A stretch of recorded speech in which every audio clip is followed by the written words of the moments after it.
پیدا کیا ہے، اور اس لیے کہ تم سے پہلے لوگوں کو بھی اللہ نے پیدا کیا ہے۔ اور پھر ارشاد فرمایا کہ الذی جعل لکم الارض فراشا، وہی رب ہے جس نے تمہارے لیے زمین کو فرش بنایا ہے، والسماء بناء، اور آسمان کو چھت بنایا ہے، وانزل من السماء ماء فاخرج به من الثمرات رزقا لکم،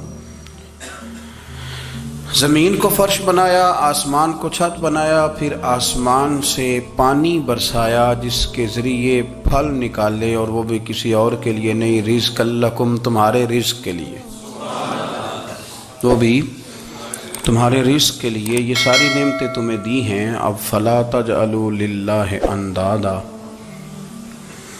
اب تم اللہ کے ساتھ کسی کو شریک نہ بناؤ، وانتم تعلمون، اور تم جانتے بھی ہو، تمہیں خبر بھی، تمہیں پتہ ہے کہ عبادت اللہ کی کرنی چاہیے، تمہیں پتہ ہے کہ نماز پڑھنی چاہیے، تم جانتے ہو کہ نوافل ادا کرنی چاہیے، تمہیں پتہ ہے کہ سجدے آنکھیں بند کر کے جھوٹ کی زندگی جی کے، اپنے ساتھ بددیانتی کر کے، دھوکہ دے کے، اپنے آپ کو دائیں بائیں، اپنے آپ کو کہیں مصروف رکھ کے کچھ وقت ضائع تو کر لیتے ہو، پر تمہیں پتہ تو ہے نا کہ عبادت اللہ کی کرنی، تمہیں اس کی خبر ہے۔ فرمایا اس رب کی، دیکھیں نا، انسان پر اگر کوئی شخص نیکی کر دیتا ہے، احسان کر دیتا ہے، تو انسان اس کے سامنے پھر گردن نہیں اٹھا سکتا، یار یہ میرے مشکل وقت کا دوست ہے، اس نے میرے ساتھ نیکی کی ہے، کبھی بھی گردن نہیں اٹھائے گا، جھکا کے رکھے گا۔ تو اگر عام کوئی نیکی کر دے تو اس کے سامنے انسان کبھی گردن نہیں اٹھاتا، تو جو رب ساری نعمتیں عطا فرمائے، جو کہے کہ تیری تخلیق میں نے کی، تجھ سے پہلوں کو بھی پیدا میں نے کیا، تیرے لیے زمین کا بچھونا بھی میں نے بچھایا، آسمان کی چھت بھی میں نے لگائی، تیرے لیے زمین سے ساری اناج کو، پھل کو، کھیتیوں کو نکالا بھی تیرے لیے، اب تو اس طرح کر کہ تو میری عبادت کر، تو میری بارگاہ میں جھک جا۔ بہت سارے نشے لوگوں کو لگے ہوئے ہوتے ہیں، ہر آدمی کوئی نہ کوئی نشہ کرتا ہے، کوئی دولت کا کرتا ہے، کوئی شہرت کا کرتا ہے، کوئی اپنی تعریف کا نشہ کرتا ہے، دو چار لوگوں سے تعریف سن کے مطمئن ہو جاتا ہے۔ ناراض تو نہیں ہو گیا اس جملے سے آپ؟ کرتے ہیں لوگ دولت کا نشہ بھی، یہ جب نقصان ہوتا ہے تو بندے بیمار نہیں ہو جاتے، پیسے ڈوب جاتے ہیں تو لوگ بیمار نہیں ہو جاتے، تو اس کا مطلب یہ ہوتا ہے کہ نشہ ٹوٹ گیا ہے۔ اب بہک ہوئے ہیں نا تھوڑے سے تو کانپتے ہیں، تڑپتے ہیں، پریشان، نشہ ہی اسی طرح ہی کرتا ہے نا، نہیں ملتا تو پریشان ہوتا ہے۔ یہ سارے نشے ہیں، مختلف قسم کا نشہ۔ ہم مانتے نہیں اس بات کو، تسلیم نہیں کرتے، کیونکہ تسلیم کرنا بڑا مشکل کام ہے، اس کے لیے تو بڑی ساری چیزیں جو ہیں وہ دبوچ کے اور بڑی سارے رستے پھلانگ کے آنا پڑتا ہے، تو بڑا مشکل ہے ماننا، ورنہ کرتے ہیں ہم، ہمارا مزاج ہے۔ یہ گھومنے پھرنے کا، دنیا دیکھنے کا بھی ایک نشہ ہے، یہ بہت ساری باتیں کرنے کا بھی ایک نشہ ہے، گپ شپ کا بھی ایک نشہ ہے۔ دو چار لوگوں کی جب تک پگڑیاں نہ کھول لیں، بعض لوگوں کو نیند نہیں آتی، یہ غیبت کا، چغلی کا، بددیانتی کا، یہ بھی ایک نشہ ہے۔ اس پر ملا رومی رحمۃ اللہ نے بڑا کلام لکھا ہے، وہ کہتے ہیں مانگ کے کھانے کا بھی نشہ ہے، مانگ کے کھانے کا بھی نشہ ہے۔ وہ کہتے ہیں کہ ایک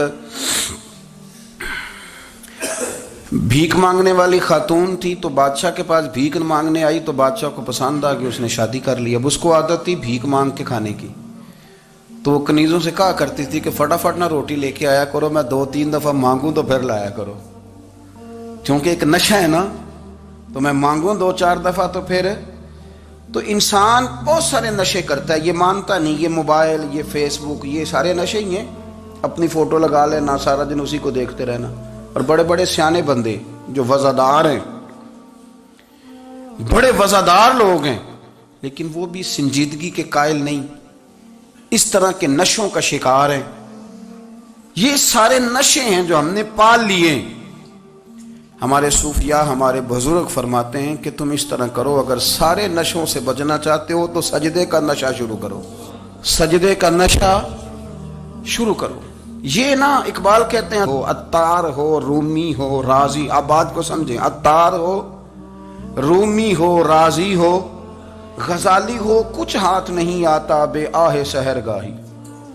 کہتے بہت بڑا صوفی ہو جیسے فرید الدین عطار تھے، بہت بڑا تصوف کا امام ہو جیسے امام غزالی تھے، بہت بڑا تفسیر کا استاد ہو جیسے امام رازی ہو، عطار ہو رومی ہو رازی ہو غزالی ہو، پر کچھ ہاتھ نہیں آتا بے آہ سحر گاہی۔ اگر سویرے اٹھ کے روتا نہیں نا اللہ کی بارگاہ میں، اگر تہجد نہیں نہ پڑھتا تو کچھ ہاتھ نہیں آتا بے آہ سحر گاہی۔ پھر اس کو کوئی چیز نصیب، میری بات کی سمجھ آ رہی ہے آپ حضرات؟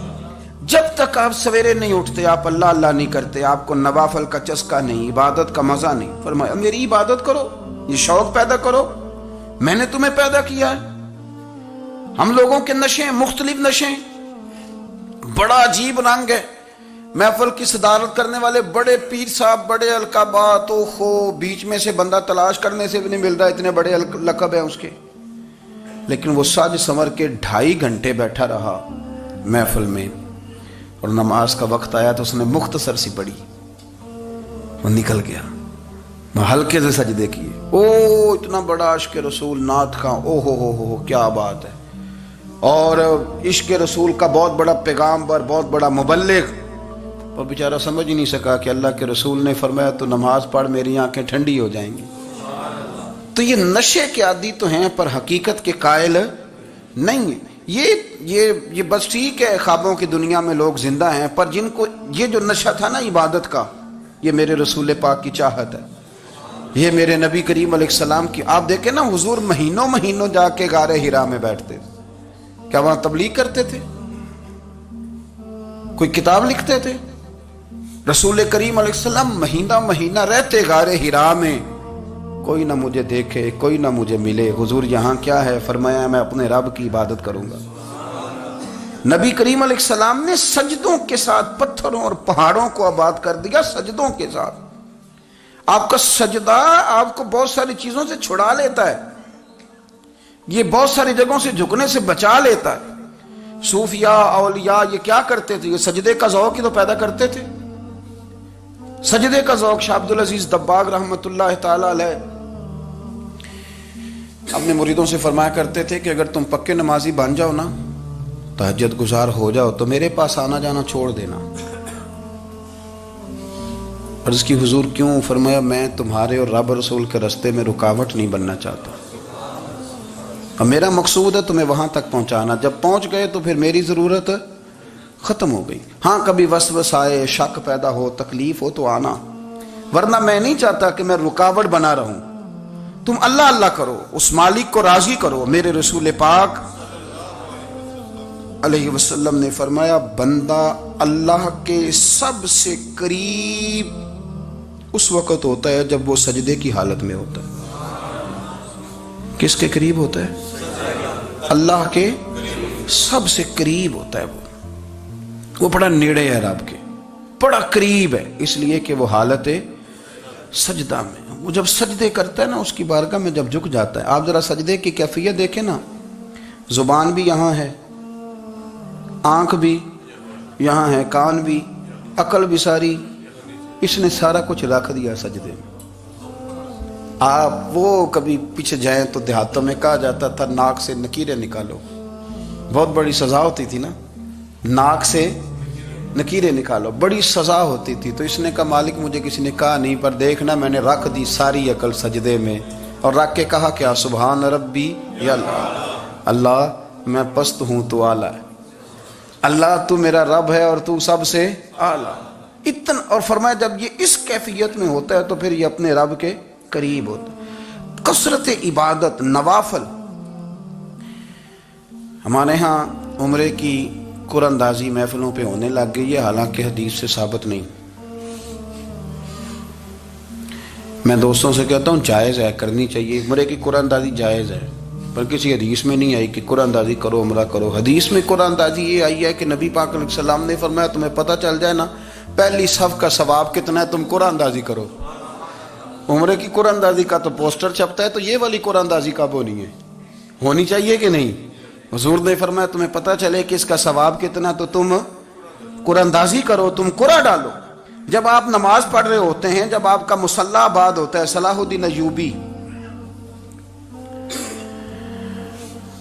ایک بزرگ سے ملاقات ہو گئی، بیت المقدس پر قبضہ تھا عیسائیوں کا، تو صلاح الدین بڑے پریشان تھے۔ بابا جی کہنے لگے پتر کیا ہوا؟ کہنے لگے حضور پتہ چلا ہے دشمن کے 2 بحری بیڑے اسلحہ لے کے آ رہے ہیں، مسلمان پہلے ہی کمزور ہیں، اور اب اگر 2 بحری بیڑے اور آ گئے تو حضور مسئلہ بن جائے گا۔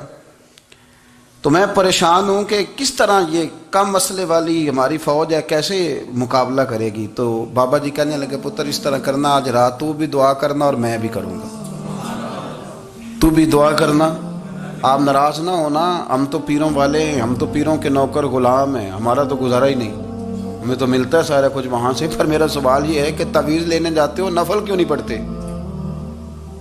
رات اللہ اللہ کیوں نہیں کرتے؟ یہ بھی تو ہمارے بزرگوں کا ہی طریقہ ہے، انہوں نے تو ہمیں سکھایا ہے۔ صلاح الدین ایوبی سے بزرگوں نے کہا کہ رات آج نا اللہ اللہ کرنا، تو میں تیرے لیے دعا کروں گا، تو بھی دعا کرنا۔ تو بندہ جب دکھی ہوتا ہے تو سجدہ کرتا ہے، تو پھر ہی تو مصلی بھیگ جاتا ہے، پھر ہی تو مزہ آتا ہے۔ سکھی بندہ تو کعبے جا کے نہیں روتا، دکھی تھے، تکلیف تھی، تو سر رکھا سجدے میں تو تڑپ گئے۔ اور وہ بابا جی کہتے ہیں میں مسجد آیا تو صلاح الدین چیخے مار کے رو رہا تھا اور کہہ رہا تھا مالک میں کوئی اپنی شان کے لیے تو نہیں نہ لڑ رہا، اللہ کو میں کوئی قبضوں کے لیے تو نہیں لڑ رہا، مالک تیرے لیے لڑ رہا ہوں، مجھے بے آبرو نہ کرنا، میری مدد فرمانا۔ کہتے ہیں میں آیا تھا کہ مسجد میں دعا کروں گا، پر صلاح الدین ایوبی کو روتے دیکھا تو میں لوٹ گیا۔ تو سویرے صلاح الدین ملے تو بڑے خوش تھے۔ میں نے کہا پتر کیا ہوا؟ کہنے لگے حضور وہ بحری بیڑے 2 آ رہے تھے نا اسلحہ لے کے، دونوں ڈوب گئے پانی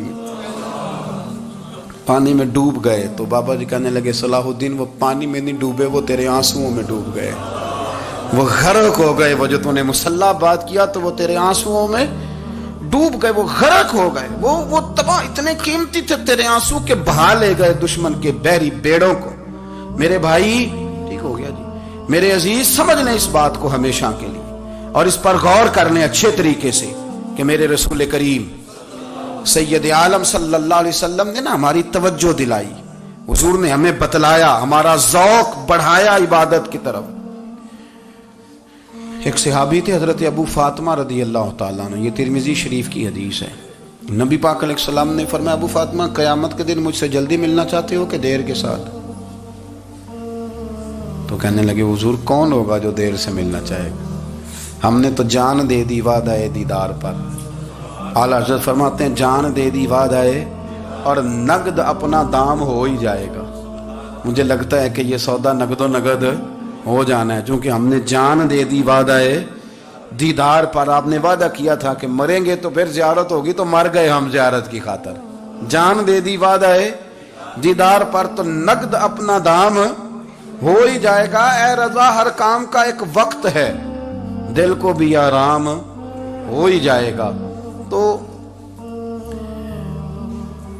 حضرت ابو فاطمہ رضی اللہ تعالیٰ عنہ سے نبی پاک صلی اللہ علیہ وسلم نے فرمایا جلدی ملنا چاہتے ہو کہ دیر سے؟ عرض کی حضور فٹافٹ ملنا ہے، میں نے قیامت کے دن آپ سے جلدی ملنا ہے۔ تو نبی پاک علیہ السلام نے فرمایا پھر اس طرح کرنا، دنیا میں رہ کے سجدے زیادہ کرنا، پھر سجدے زیادہ کرنا، قیامت میں ملاقات جلدی ہو جائے گی، قرب ملے گا تمہیں۔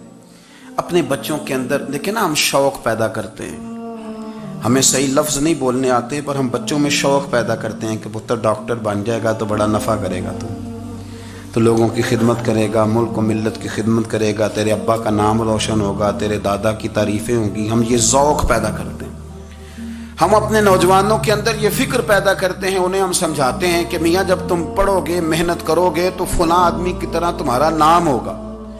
یہ جتنا ذوق ہم بچوں کے اندر ان چیزوں کا پیدا کرتے، ہمیں حکم ہے کسی طرح ہم ذوق پیدا کریں کہ پتر نماز پڑھے گا تو اللہ راضی ہو جائے گا، تو سجدہ کرے گا۔ دیکھیں نا میرے رسول کریم علیہ السلام نے فرمایا 7 سال کے بچے کو مسجد لے کے جاؤ، یعنی اسے شوق دلاؤ، اس کے اندر یہ خاصیت پیدا کرو کہ اس کا دل کرے مسجد میں جانے کو، اس کے اندر یہ خصوصیات لاؤ کہ وہ ہمارے ہاں نا ہر چیز کو پروموٹ کیا جا رہا ہے، ہر چیز کو یعنی سر سنگیت سکھانے کے لیے اکیڈمیاں بن گئی ہیں، ہر شے پروموٹ ہو رہی ہے، عبادت کا جذبہ کم ہوتا جا رہا ہے، اللہ اللہ کا ذوق ہمارے اندر نہیں رہا۔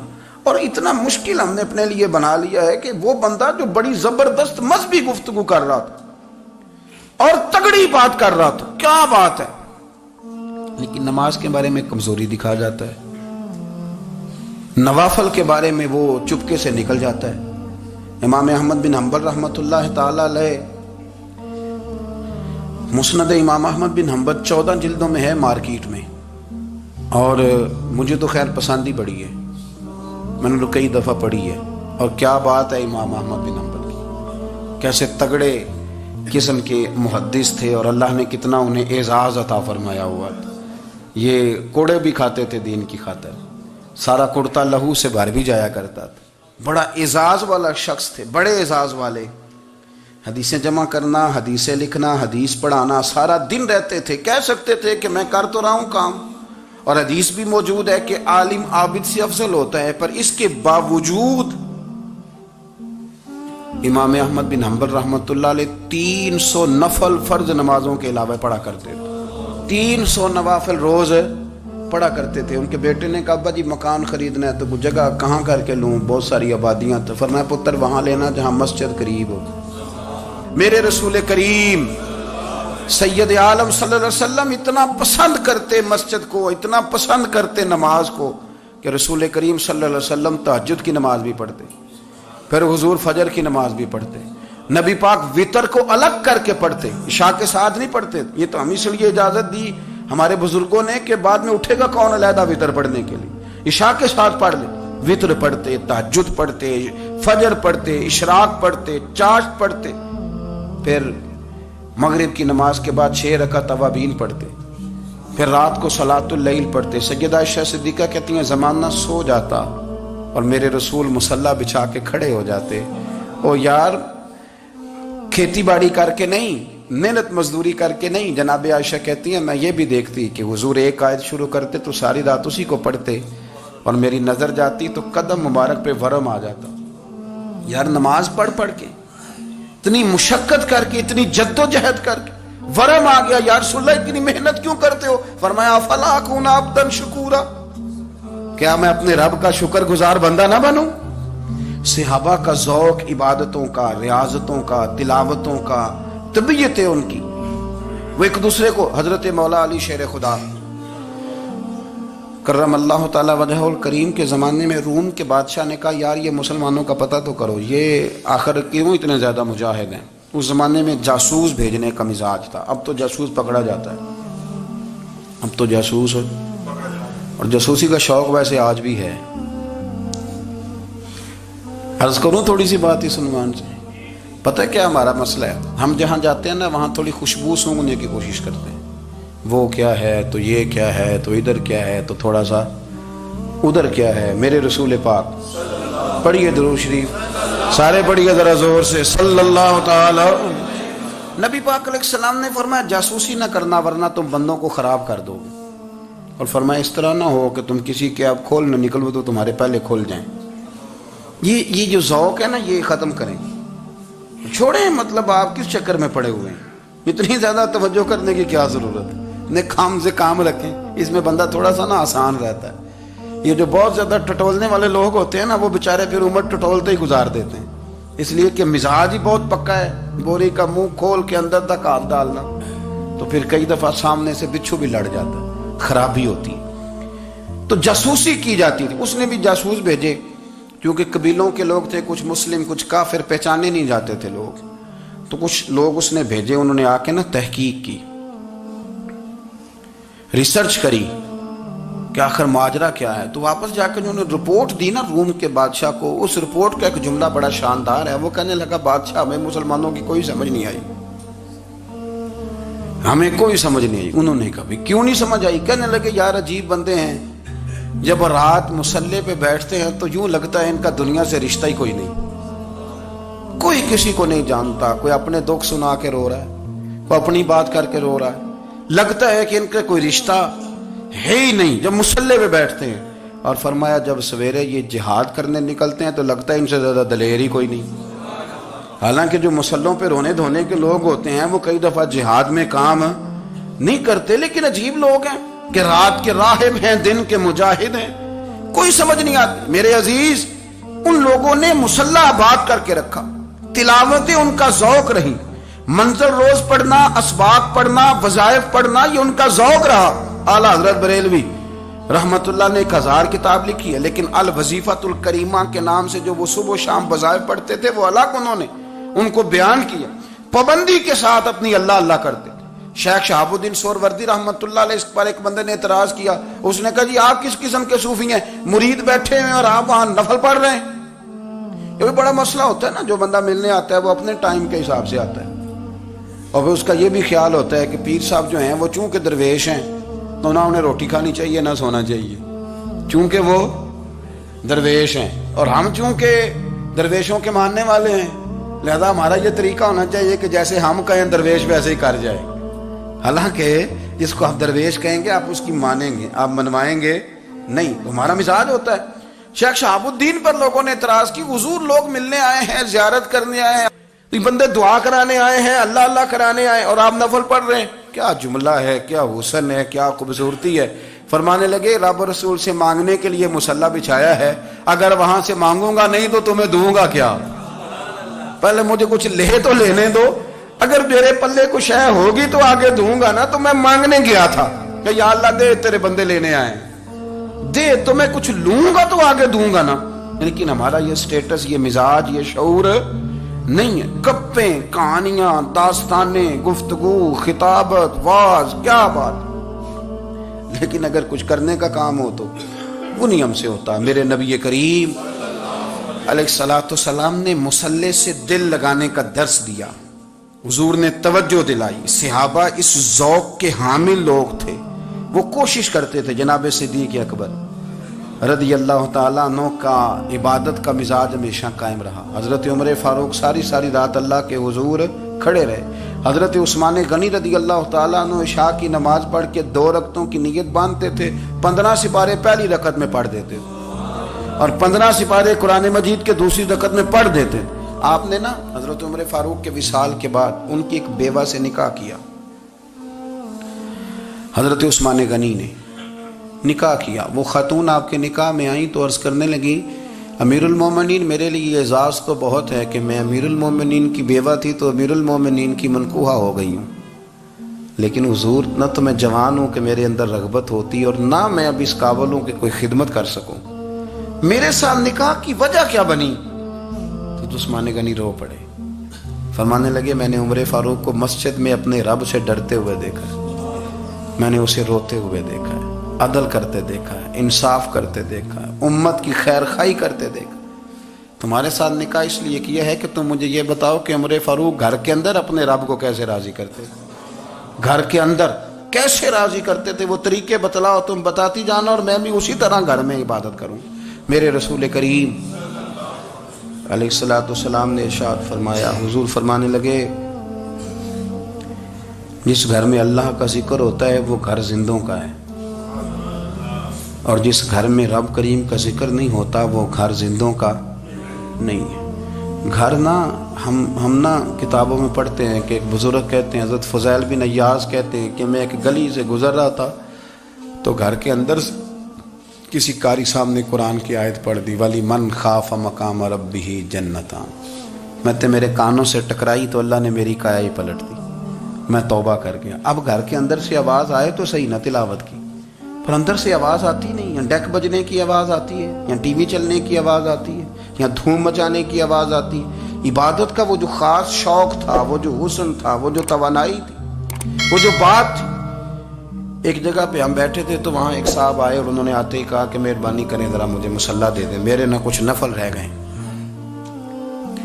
تو میں نے وضو کر لیا تو کوئی مصلی مل جائے، مصلی انہیں دے دیا گیا. وہ مصلی لے کے چلے گئے تو پیچھے ایک صاحب نے تبصرہ کیا، کہنے نے کتنا ریاکار بندہ ہے، لوگوں کو دکھا رہا ہے کہ میں نفل پڑھتا ہوں، ہے کوئی بات کرنے والی. میں نے اسے کہا، میں نے کہا تو مہربانی کرنا اس طرح کی ریاکاری تو بھی کر، پکڑ مصلی اور جا تو بھی تھوڑی ریاکاری کر کے آ، اٹھ ذرا شکر کر کو یہ ریاکار بھی ملا ہے. کوئی نفل پڑھ کے ریاکاری کر رہا ہے. اللہ کا میں کہتا ہوں کو پڑھے تو صحیح نہ یار, یہ کوئی دور ہے نفل پڑھنے کا؟ اس میں تو لوگوں کا مزاج ہی نہیں, طبیعت ہی نہیں. میں نے کہا چل مہربانی کر یہ لے مصلی اور تو بھی جا تھوڑی سی یا کر یا ریاکاری کرو تو صحیح نا. مزاج ہی نہیں, ذوق. جمعے کی نماز پڑھ کے یوں دنیا بھاگتی ہے, او ہو پتہ نہیں کون سی پیچھے آگ تھی جو بجھائی جائے گی. اور آج تک لوگ مسئلہ پوچھ رہے ہیں کہ جمعے کی بعد والی سنتیں کتنی ہوتی ہیں. میں نے کہا کتنے سال ہو گئے جمعہ پڑھتے, کتنے سال ہو گئے, ابھی تک سنتوں کا نہیں پتا. ابھی تک نے علم کے پہلے کتنی رکھتے ہیں اور بعد میں کتنی رکھتے ہیں. فجر کی سنتیں کب پڑھنی چاہیے, سنو فجر کی سنتوں کے بارے میں. میرے رسول کریم سید عالم صلی اللہ تعالی علیہ وسلم سے ایک صحابی نے پوچھا تھا, حضور میری فجر کی سنتیں رہ گئیں یا رہ جاتی ہیں تو حکم کیا ہے, کیا انداز ہے حضور کا. بخاری مسلم کے لفظ سنو. حضور سید عالم صلی اللہ علیہ وسلم فرمانے لگے, اس نے کیا پوچھا تھا, حضور جواب کیا دیتے ہیں, فرمایا فجر کی سنتیں کبھی نہ چھوڑنا, فجر کی پہلی 2 سنتیں کبھی نہ چھوڑنا. یا رسول اللہ صلی اللہ تعالی علیہ وسلم میری رہ گئی ہیں, رہ جاتی ہیں. فرمایا فجر کی 2 سنتیں نہ چھوڑنا. فرمایا فجر کی پہلی 2 سنتیں مجھے دنیا اور دنیا کے اندر جو کچھ ہے وہ سب سے زیادہ پیاری ہے. فجر کی 2 سنتیں دنیا اور دنیا میں جو کچھ ہے مجھے وہ سب سے زیادہ پیاری ہیں. اس لیے فجر کی سنتیں نہ چھوڑنا. اپنا ذوق, اپنی طبیعت, ہم نے نا ذوق غلط بنا لیا ہے. اگر 20 بندے کہہ بھی دیں گے تو نے بڑی شاندار تلاوت کیا تو کیا اس سے بنے گا. 100 بندہ کہہ بھی دے تیری کیا بات ہے, کیا بات ہے نعت خاں کی, کیا بات ہے علامہ صاحب کی, پیر صاحب کی, پیر مہر علی شاہ صاحب رحمت اللہ علیہ. آپ تشریف فرما تھے تو آپ کے ایک ہی بیٹے بابو جی جن کو کہا جاتا ہے, جس دن صاحبزادے پیدا ہوئے تو خادم نہ وہاں سے نکلا. ان لوگوں کے شوق اور طرح کے تھے نا, تو ان کی توجہ بھی اپنے شوق کی طرف رہتی. تو خادم نکلا اندر سے, پیر صاحب مبارک ہو, پیر صاحب مبارک ہو, پیر صاحب مبارک ہو, پیر صاحب مبارک. وہ شور کر رہا ہے تو پیر صاحب کو وجد ہو گیا, اللہ اکبر اللہ اکبر اللہ. وہ کیا ہوا, کس بات کی مبارک دے رہے ہو؟ عرض کی حضور اللہ نے بیٹا دیا. تو آپ فرمانے لگے اچھا حضور آپ کیا ہوا, آپ تو پریشان ہو گئے. فرمانے لگے جب تو نے 3 دفعہ کہا نا مہر علی کو مبارک ہو, تو میں سمجھا تھا شاید تجھے کسی نے بتا دیا ہے کہ مہر علی سے اللہ راضی ہو گیا. میں سمجھا تھا کہ شاید تو یہ خبر لے کے آیا ہے کہ کسی نے بتایا ہے کہ مجھے آج خبر ملی ہے کہ مہر علی سے رب اچھا پتر ہوا ہے. الحمدللہ اللہ کا شکر ہے. پر میرے لیے مبارک کا دن وہ ہوگا جب میرا رب کہے گا کہ میں مہر علی سے راضی ہوں. میرے محبوب کہیں گے کہ میں مہر علی سے.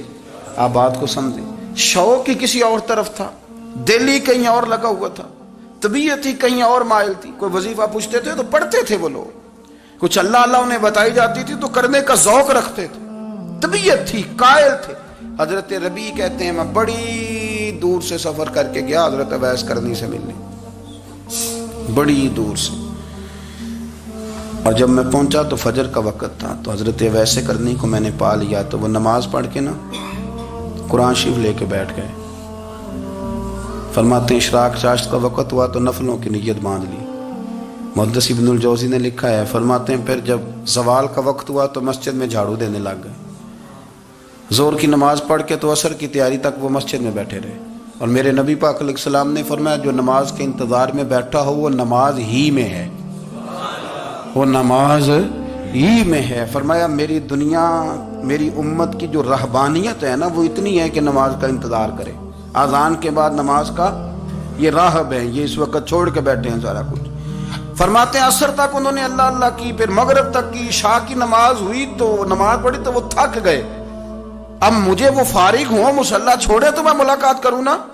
یہ آپ حیران نہ ہو کہ اتنی دیر بندہ کیسے اللہ اللہ کر, ہم نے کی نہیں نا اس لیے ہم پریشان ہیں. جو عادی ہوتے ہیں وہ کر بھی لیتے ہیں. وہ یہ کام, میری بات کی سمجھ آ رہی ہے, جب جاتے ہو کسی دفتر میں تو 8 گھنٹے کھڑے رہ لیتے ہو نا, مجبوری ہوتی ہے تو کھڑے رہا جا سکتا ہے. پاسپورٹ کے دفتر بولیے, امیگریشن کی لائنوں میں, اور میں نے تو ایمبیسیوں میں بندے 12 گھنٹے پہلے جا کے کھڑے دیکھے, رہ لیتے ہیں کھڑے. تو اگر ان کاموں کے لیے رہا جاتا ہے تو اللہ رسول کے لیے بھی کھڑے رہا جا سکتا ہے. تو فرمانے لگے کہ جب عشاء کی نماز کے بعد آخر انسان تھے, تھک گئے, نیند کا غلبہ ہوا تو تھوڑی ایسے آنکھ بند ہوئی تو کھلی تو رونے لگے. حضرت ویسے کرنی ہے، رو کے کہنے لگے مالک مجھے غافل تو نہ کر، ابھی میں نے کیا بھی کچھ نہیں، دن ختم ہو گیا، کوئی نفل نہیں، کوئی اللہ اللہ نہیں، اللہ مجھے غافل نہ کر، میری مدد فرما۔ فرماتے ہیں جب وہ روئے تو میرے ساتھ جو شخص تھا، میں نے کہا اٹھو چلیں، کہنے لگا حضور ملا نہیں، فرمایا جو میں لینے آیا تھا وہ مجھے مل گیا ہے، جو میں ان سے سیکھنے آیا تھا وہ مجھے نصیب ہو گیا، اب اور میں نے کیا لینا، ختم ہو گئی بات، اٹھو چلیں۔ اللہ کے بندوں نے حضرت ربیہ بن کعب اسلمی رضی اللہ تعالیٰ عنہ فرماتے ہیں، کہتے ہیں جب بنو قریظہ اور بنو نذیر یہودیوں کے ساتھ حضور علیہ السلام نے جنگ کا اعلان فرمایا تو وہ دشمن ہو گئے، ہمیں خطرہ تھا کہ وہ رات کو کہیں محبوب کو تکلیف نہ دیں، تو کچھ لوگ نا تلواریں لے کے نبی پاک کے دروازے پہ پہرے داری کرتے تھے۔ گن مین رکھنا حرام نہیں، اگر کسی کو واقعی خطرہ ہو تو اس کے لیے سنت بھی ہے۔ حضرت علی المرتضیٰ تلوار لے کے حضور کے گھر کا پہرا دیتے تھے۔ حضرت ربیہ بن کعب اسلمی رضی اللہ تعالیٰ عنہ فرماتے ہیں کہ رات میری ڈیوٹی تھی کہ میں حضور کے گھر کا پہرا دوں گا، تو فرماتے ہیں میں باہر سن رہا تھا، ساری رات ہی میرے نبی پاک نے اللہ کی تسبیح پڑھی، ساری رات، کبھی تسبیح، کبھی تحلیل، کبھی تحمید، کبھی تکبیر، ساری رات۔ فرماتے ہیں ساری رات حضور پڑھتے رہے اور ساری رات ہی میں سنتا رہا، مجھے اونگ آ گئی، میری آنکھ لگ گئی، حضور ابھی پڑھ رہے تھے، میں تھک کے سو گیا، اور فرماتے ہیں جب میری آنکھ دوبارہ سے کھلی تو میرے کانوں میں پھر کوئی چیز گونجی، تو میں نے کان لگایا تو میرے حبیب ابھی بھی اللہ کو یاد کر رہے، ساری رات حضور رب کی عبادت کرتے۔ اسی لیے تو کہا یا ایھا المزمل قم اللیل الا قلیلا، حبیب ساری رات تو نہ جاگا گا، تھوڑا آرام بھی کر لیے گا۔ میرے بھائی اپنا مصلی، اپنی عبادات، اپنے وظائف، اللہ اللہ جو آپ نے کسی سے سیکھی ہے اس کو کبھی کمزور نہ ہونے دیں۔ شجرہ شریف جو کسی بزرگ سے آپ لے لیتے ہیں تو کیا رسم ہے کوئی؟ اس پہ کچھ لکھا ہوتا ہے، وہ پڑھنے کے لیے دیا جاتا ہے، اس پہ لکھا ہوتا ہے کہ یہ اللہ اللہ آپ نے کرنی ہے۔ ساری زندگی کسی اسکول میں داخل ہو گئے اور وہاں جا کے آپ نصاب ہی نہ پڑھیں، کتاب ہی نہ کھولیں تو پاس ہو جائیں گے؟ وہ کہتے ہیں میں 20 سال جاتا رہا ملا کچھ نہیں، تو آپ نے لیا کیا ہے؟ ایک اتنی سی کتاب تھی، اس کو تو کھول کے آپ دیکھ نہیں سکے، اس کے وظائف تک تو رسائی نہ ہوئی، اس لیے کہ اللہ اللہ کرنا مشکل ہے اور تصویر کھنچانا یہ آسان کام ہے۔ تو جو آسان ہے اس طرف ہماری توجہ لگی رہتی ہے اور جو مشکل ہے اس طرف ہم ذوق پیدا نہیں کرتے۔ یا ایھا الناس اعبدوا ربکم الذی خلقکم والذین من قبلکم لعلکم تتقون، اے لوگوں اس رب کی عبادت کرو جس نے تمہیں پیدا کیا اور تم سے پہلوں کو پیدا کیا، اس لیے عبادت کرو کہ تم پرہیزگار ہو جاؤ گے۔ حاصل کرنے کے لیے اس ویڈیو کو لائک، کمنٹ اور شیئر کرنا مت بھولیں۔